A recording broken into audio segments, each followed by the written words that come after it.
Salam,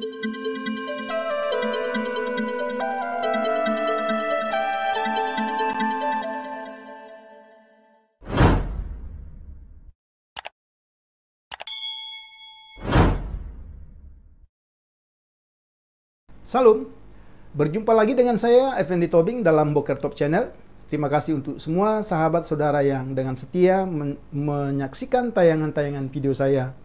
Semoga itu menjadi berkat. Amin. Hari ini kita kembali akan membahas topik Bapak Abraham sebagai prototipe orang beriman di segala zaman, seri yang kedua. Saya masih akan membaca teks yang saya baca pada seri pertama dari Kejadian 12 ayat 1 sampai 3. Berfirmanlah Tuhan kepada Abram, "Pergilah dari negerimu dan dari sanak saudaramu dan dari rumah bapamu ini ke negeri yang akan kutunjukkan kepadamu. Aku akan membuat engkau menjadi bangsa yang besar dan memberkati engkau serta membuat namamu masyhur, dan engkau akan menjadi berkat. Aku akan memberkati orang-orang yang memberkati engkau dan mengutuk orang-orang yang mengutuk engkau, dan olehmu semua kaum di muka bumi akan mendapat berkat." Mari kita perhatikan, jika dalam seri pertama kemarin kita sudah mulai dalam pendahuluan, kemudian kita juga sudah membahas tentang latar belakang hidup dari Bapak Abraham, maka hari ini kita akan melihat dalam topik Bapak Abraham dan panggilannya. Kita akan melihat bahwa catatan kehidupan Abraham dimulai dalam Kejadian 12 ayat 1. Di sana dikatakan, "Berfirmanlah Tuhan kepada Abraham, tinggalkanlah negerimu, bangsamu, dan kaum keluargamu, pergilah ke negeri yang akan kutunjukkan kepadamu." Dalam bahasa Ibrani dipakai istilah lek leka. Kata ini menekankan sebuah pemisahan yang tegas. Abraham harus berpisah dari negerinya dan harus melakukannya dengan segera. Secara harafiah, dalam bahasa Ibrani, hal ini ingin menyatakan pergilah untuk dirimu sendiri, yang berarti pergilah demi berkat dan keuntunganmu. Berkat bagi Abraham baru akan dimulai setelah ia tiba di tanah perjanjian, sebagaimana diperintahkan oleh Tuhan. Kemudian, secara spesifik, pemisahan ini dijelaskan sebagai berikut. Yang pertama, Tuhan mengarahkan atau memerintahkan Abraham untuk pergi dari negerinya, baik dari Ur Kasdim maupun dari Haran, tempat persinggahan dia dan sanak keluarganya. Yang kedua, dia harus pergi dari sanak saudaranya, dari sesama warga negara dan keluarga besarnya. Yang ketiga, dia harus pergi dari rumah bapaknya, dari keluarga dekat. Nah, kalau kita memperhatikan dalam bagian ini, dan karena Tera hanya akan pergi sejauh Haran, maka hal ini juga menjadi sesuatu hal yang penting. Keempat, ini juga merupakan pemisahan dari yang lebih kecil kepada yang lebih besar. Abraham akan berpindah dari yang lebih kecil ke yang lebih besar, yaitu tempat yang paling tidak penting dalam pandangan Tuhan ke tempat yang sangat terpenting dalam pandangan Tuhan. Ini yang kita lihat, pemisahan dari firman Allah, pergilah bagi Abraham. Kemudian mari kita lanjutkan. Ketika Tuhan pertama kali memanggil Abraham, ia tinggal di Ur Kasdim. Itu kita bisa lihat di dalam Kejadian 11 ayat 31, ya. Kemudian juga kita bisa melihat di teks-teks lain, sebuah kota penyembahan berhala, dan itu kita sudah bahas dalam episode sebelumnya. Dan dikatakan oleh para ahli berpenduduk kurang lebih dari 300.000 jiwa. Ur atau Ur Kasdim adalah pusat perdagangan utama di hilir sungai Efrat di wilayah Mesopotamia, tepat di barat laut, tepi atau teluk Persia. Ini yang kita perhatikan. Kemudian Ur kota yang makmur dan memiliki tanah yang subur, sehingga menghasilkan banyak komoditi seperti jagung, kurma, apel, anggur, delima, dan tamariska yang menjadi tumbuhan unik di Mesopotamia. Dan tumbuh-tumbuhan ini begitu melimpah sebagai kekayaan bumi dari Ur Kasdim. Bukanlah hal yang mudah untuk meninggalkan sebuah negeri seperti yang digambarkan di atas. Kemudian dia harus pergi melintasi padang pasir Arab menuju negeri atau menuju sebuah negeri yang tidak dikenal dan mungkin kurang diminati oleh Abraham dan keluarganya. Namun inilah yang diperintahkan Tuhan kepada Abraham, di mana dia berkata, tinggalkan negerimu. Kemudian ketika kita mempelajari bagian panggilan Abraham ini, maka meresponi panggilan Tuhan atau dalam konteks Abraham bukanlah hal yang mudah tentu, semudah membalik telapak tangan. Karena gambaran negeri yang penuh dengan kekayaan dan bangsa Abraham yang dia harus tinggalkan, keluarga yang harus dia tinggalkan. Karena dikatakan juga pada masa itu ia berada di antara bangsanya sendiri. Berarti dia berada dalam satu kondisi di mana dia diterima, di mana dia berada di tengah-tengah kemakmuran, di mana dia berada di dalam satu zona nyaman yang mungkin merupakan satu hal yang diimpikan oleh semua orang. Abraham diminta untuk meninggalkan hal ini dan pergi ke dalam dunia yang penuh dengan teka-teki dan tentu menjadi orang asing yang penuh dengan musuh-musuhnya. Namun Tuhan memerintahkannya untuk melakukan, dan sekali lagi dia berkata, pergilah dari tengah-tengah bangsamu. Kemudian kita lihat, Abraham juga diperintahkan Allah untuk meninggalkan keluarga, ayah, sanak, saudara. Pastilah ini bukan sebuah pekerjaan yang mudah, meninggalkan orang-orang yang dikasihi, bapak yang masih hidup, sanak keluarga yang masih hidup, teman-teman dekat yang masih hidup.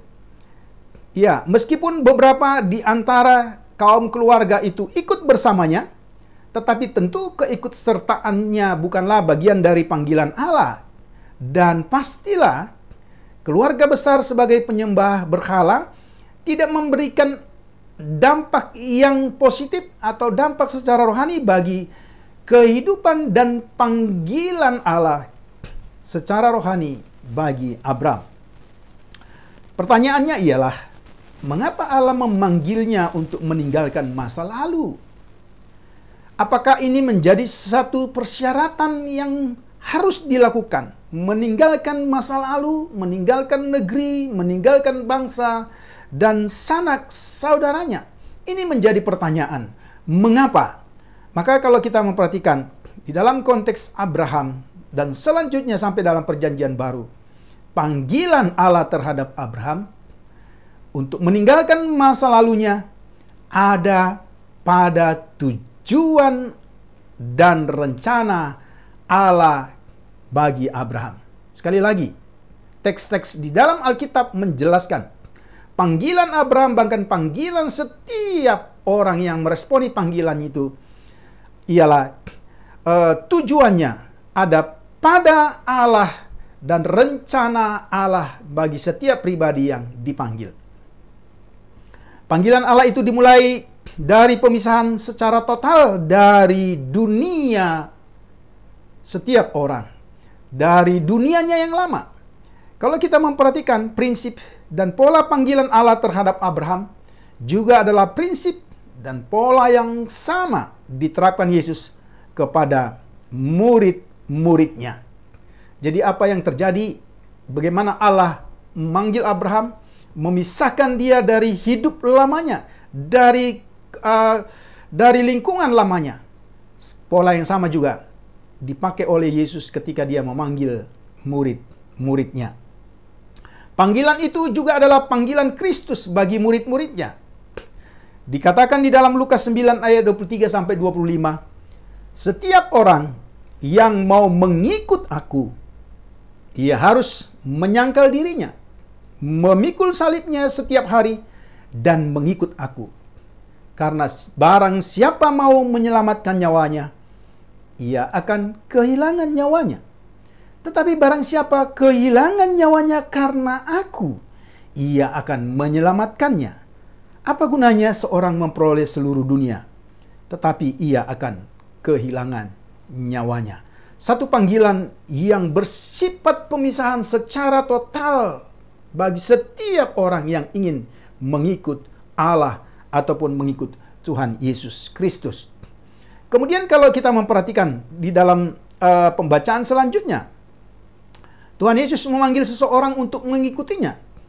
Dan kita tahu ada orang yang memberi respon bahwa dia harus pergi terlebih dahulu untuk mengurus penguburan ayahnya.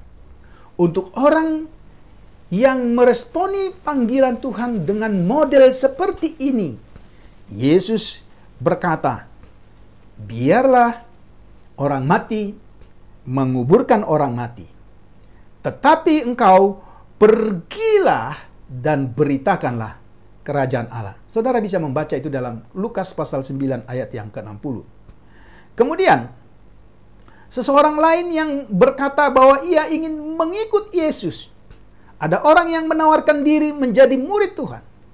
Tetapi lagi-lagi dia berkata bahwa ia ingin kembali lebih dahulu berpamitan dengan keluarganya. Untuk model orang seperti ini pun, Yesus memberikan jawaban yang tegas. Setiap orang yang siap untuk membajak, tetapi menoleh ke belakang, tidak layak untuk kerajaan Allah. Dalam ayat 62 dari Lukas pasal yang ke-9. Perkataan Yesus ini tentu saja tidak berarti bahwa seorang tidak dapat menjadi seorang Kristen, tidak dapat menjadi murid Kristus, dan sekaligus memiliki keluarga. Bukan itu yang dimaksud. Sebaliknya, Yesus ingin berkata kepada setiap orang yang ingin mengikut dia, bahwa kita hanya dapat melayani Allah secara total, dan kita harus terpisah dari segala bentuk ikatan-ikatan dunia, termasuk pola hidup kita yang lama. Kalau dalam konteks Abraham tentu itu kita bicara tentang negeri, ya bangsa, dan kemudian kaum keluarga. Kemudian kita perhatikan, ini juga tidak berarti bahwa kita harus meninggalkan semua masa-masa yang indah. Sehingga ada orang yang berpikir ketika kita mengikut Tuhan, maka lenyaplah kebahagiaan. Lenyaplah segala sesuatu yang indah yang akan menjadi bagian hidup kita.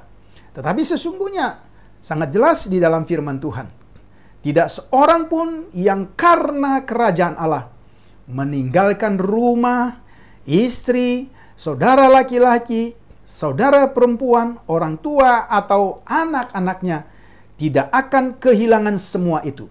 Baik di dunia ini, ya, saudara perhatikan, maupun di dunia yang akan datang. Melainkan ia akan memperolehnya berlipat ganda, yaitu hidup yang kekal.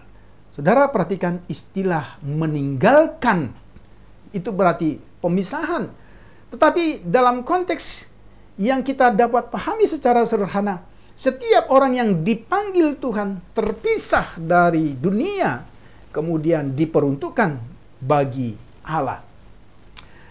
Sehingga istilah meninggalkan kita tidak boleh salah tafsirkan seolah-olah kita tidak lagi boleh bertanggung jawab kepada setiap lingkungan, kepada negeri, kepada segala sesuatu. Tidak.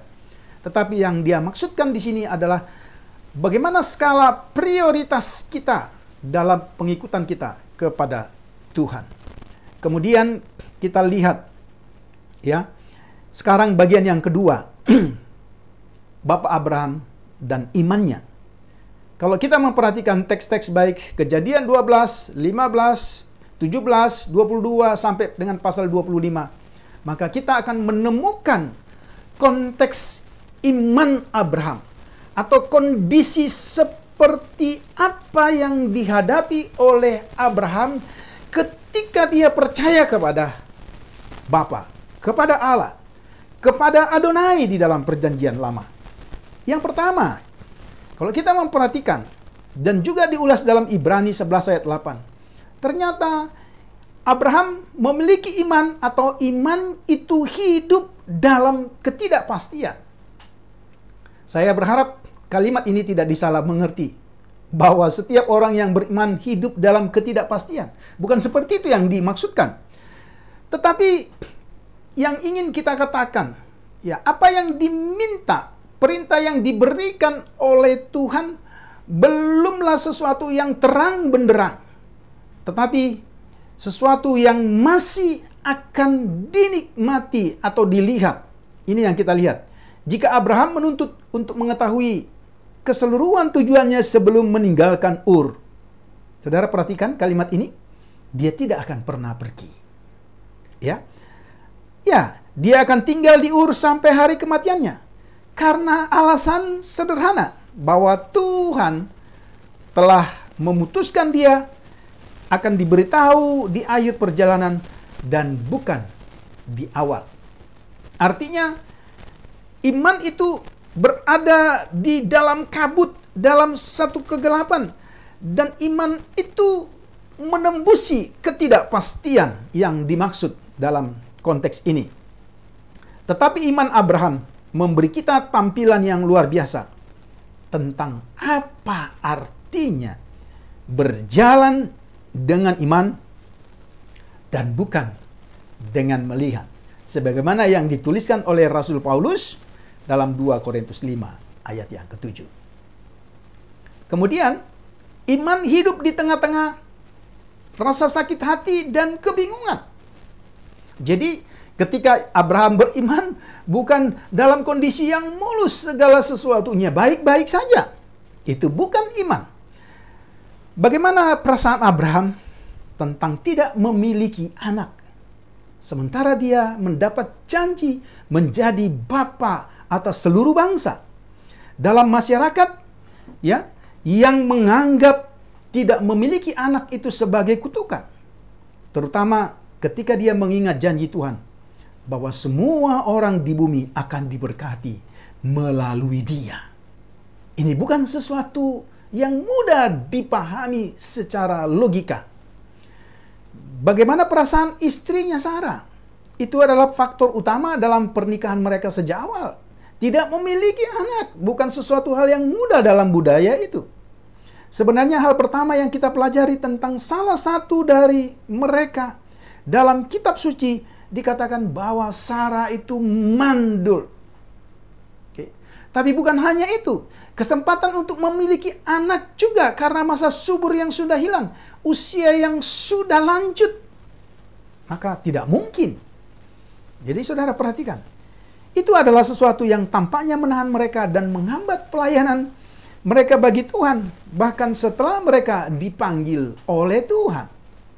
Kemudian, yang berikut, ya, kita lihat, pernahkah kita menyadari dari pembacaan kita terhadap Alkitab bahwa iman itu sebenarnya justru tumbuh di tengah-tengah tanda kutip, ya. Jadi saudara nggak boleh katakan kita harus sakit hati dulu baru beriman, bukan. Tetapi di tengah-tengah sakit hati tanda kutip yang dimaksud dalam kondisi yang sesungguhnya tidak diharapkan, ada cercaan, ada cara pandang terhadap kondisi-kondisi Abraham pada waktu itu. Dan juga dikatakan dalam kebingungan. Tidakkah Anda mengerti bahwa itu adalah bagian dari tujuan Tuhan bagi kita masing-masing dalam hidup ini? Oke, kemudian kita lihat melalui sakit hati dan kebingungan. Sekali lagi, sakit hati, kebingungan, saudara harus kasih tanda kutip, ya. Iman didorong untuk semakin percaya kepada Bapa Surgawi yang bijaksana dan penuh kasih itu. Ini adalah bagian dari esensi dari pengerjaan dan penguatan iman kita bahwa hal-hal ini harus terjadi. Jadi ini satu bentuk ujian yang tidak mudah yang harus dihadapi.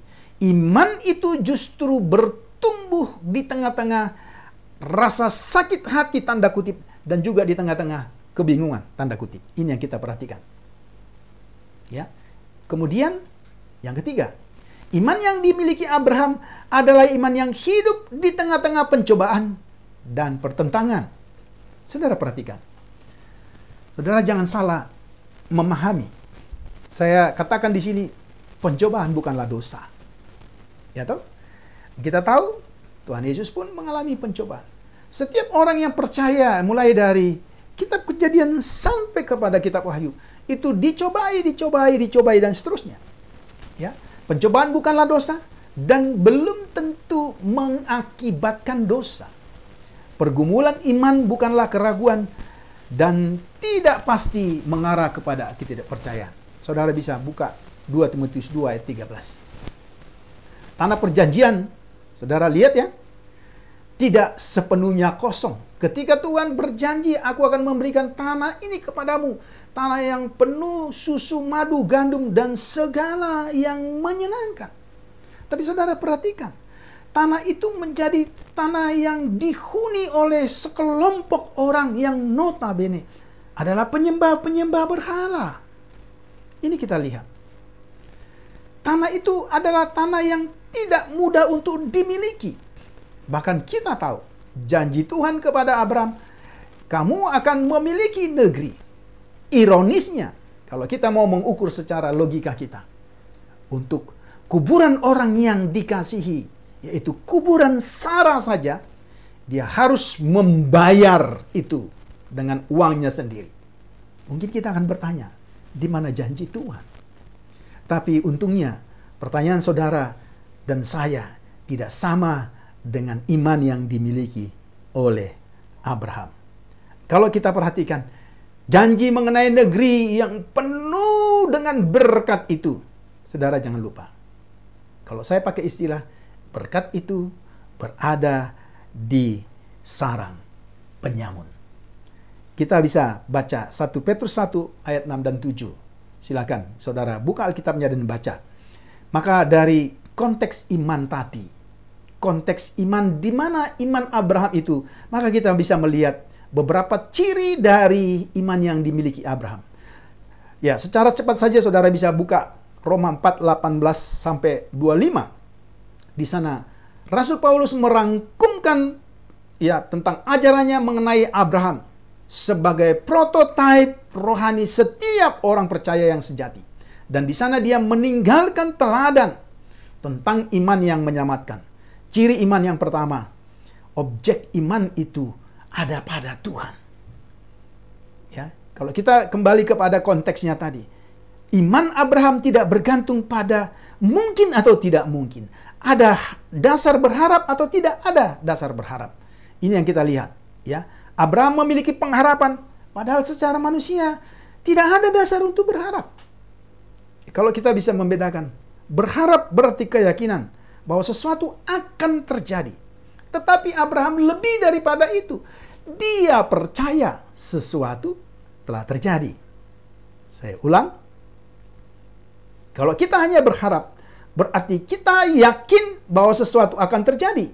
Sedangkan Abraham dikatakan dia percaya sesuatu telah terjadi. Dan Tuhan akan menggenapi firman-Nya. Dikatakan di dalam Kejadian 15 ayat 5 sampai 6. Saya simpulkan, lalu percayalah Abraham kepada Tuhan. Itu yang bisa kita lihat yang pertama. Ciri iman yang kedua, iman Abraham kepada Tuhan tidak pernah melemah atau tidak pernah mengendur. Ya. Berjalannya waktu, banyaknya ujian, banyaknya hal tantangan dan sebagainya tidak membuat dia undur. Saudara perhatikan, janji yang diterima di depan mata, itu 25 tahun lamanya dia harus berjuang dalam proses iman itu. Ini yang kita perhatikan.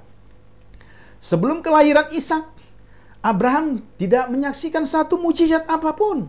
Namun Abraham yakin, jika Tuhan dapat dengan mudah. Ya, ini kita lihat ketika 25 tahun Tuhan sudah memberikan seorang anak, tapi ya dalam logika yang terbatas, Tuhan minta lagi. Ya toh? Ini bukan sesuatu yang mudah untuk dipikirkan. Tetapi Abraham tetap percaya. Ini yang kita lihat. Kemudian yang ketiga, Iman yang dimiliki Abraham adalah iman yang terus-menerus dibaharui. Sebagaimana apa yang dikatakan oleh Paulus dalam 2 Korintus 4 ayat 16. Ya, walaupun manusia lahiriah kami merosot dari hari ke hari, tapi manusia batinia kami di dalamnya iman, dibaharui dari hari ke hari. Saudara bayangkan dan lihat tulisan Paulus ini pada konteks Abraham. Usia 100 tahun, berarti terjadinya kelemahan demi kelemahan. Tidak mungkin dapat menghasilkan turunan. Secara biologis, itu adalah hal yang mustahil. Tetapi lagi-lagi, apa yang saudara pikirkan tidak sama dengan apa yang dipikirkan oleh Abraham. Dia terus maju, ya, meskipun dia mengalami banyak kekurangan. Demikian juga dengan istrinya Sarah. Sudah melampaui usia subur. Ini tidak bisa dipikirkan secara medis, secara apapun. Tapi itu tidak menghalangi Abraham untuk berpegang teguh pada janji-janji Allah mengenai anak yang dijanjikannya. Mari kita lihat yang keempat. Iman Abraham adalah iman yang tidak tergoyahkan. Saudara lihat Roma 4 ayat 20. Demikian juga Sarah yang menganggap dia, dikatakan di sana, ya, demikian juga Sarah yang menganggap Tuhan yang memberikan janji itu setia. Juga dia tidak ragu-ragu. Meskipun secara manusia, dan kita membaca, di awalnya dia skeptis terhadap janji Tuhan kepada Abraham. Maka satu kali dalam peristiwa ketika Tuhan menyampaikan itu, ya, di balik pintu atau di balik kamar, di balik bilik, Sarah tertawa. Dan Tuhan tahu Sarah tertawa. Makanya dia tegur. Ini satu hal yang luar biasa dan satu hal yang sangat wajar secara manusia. Namun iman seperti itu bukanlah iman tanpa pergumulan. Saudara, perhatikan. Saya bukan mau menutup mata. Kita bisa membaca dan mengetahui peristiwa Abraham juga mengalami kejatuhan. 1, kejatuhan 2, dan seterusnya. Ya, karena seperti yang saya katakan tadi, iman seperti itu bukanlah iman tanpa pergumulan. Firman Tuhan kepada Abraham, ya, kalau kita bisa membaca dalam Kejadian 15 ayat 1 dan 3, adalah firman Tuhan yang sulit dipahami. Bagaimana itu terjadi? Namun dia percaya Allah akan menggenapi janjinya. Saya mau katakan, Abraham juga ada dalam dilema. Dia mengalami kesulitan untuk memahami kemahakuasaan Tuhan. Tapi Alkitab katakan, lalu Abraham percaya. Ini yang penting kita pegang. Yang ke fakta bahwa, masih ada sambungannya. Fakta bahwa Abraham sedang bergumul dengan rencana Allah menandakan bahwa ia sedang berusaha memahami bagaimana hal itu terjadi. Meskipun untuk satu saat dia kebingungan seperti saudara dan saya. Perjuangan yang tulus seperti itu datang dari iman yang saleh, yang tidak mau terjerumus ke dalam keraguan dan skeptisme iman yang lebih lemah. Tidak diragukan lagi bahwa Allah kadang-kadang, atau juga boleh kita katakan, bahwa Allah seringkali harus memperhadapkan ujian sebagaimana yang dihadapi Abraham. Untuk membuktikan iman yang tulen yang menjadi prototipe bagi orang percaya sepanjang zaman. Abraham menjadi kuat dalam iman karena salah satu sebabnya Tuhan menguji, Tuhan mengizinkan ujian demi ujian dia alami. Ini yang kita perhatikan. Yang kelima, iman Abraham adalah iman yang memuliakan Tuhan. Mungkin ini menjadi renungan, menjadi catatan penting buat kita. Setiap orang yang percaya akhirnya harus mendatangkan kemuliaan bagi nama Tuhan. Ya, dengan cara ini ia memberikan contoh tentang kebenaran yang luar biasa. Karena iman itu menegaskan karakter Allah yang dapat dipercaya. Dengan cara ini setiap orang sebenarnya sedang memuliakan Dia. Yang keenam, yang terakhir, dari bagian kedua hari ini. Kita lihat, kalau kita membaca lagi dalam Roma 4 ayat 21, Paulus merangkum fakta bahwa iman Abraham kepada Allah adalah iman yang sempurna, yang tidak bercacat.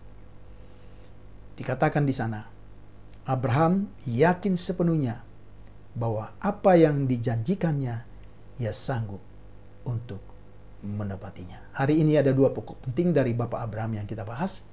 Silakan saudara download video ini, silakan saudara subscribe, silakan saudara like, dan saudara bagikan. Kalau saudara diberkati, pujilah Tuhan.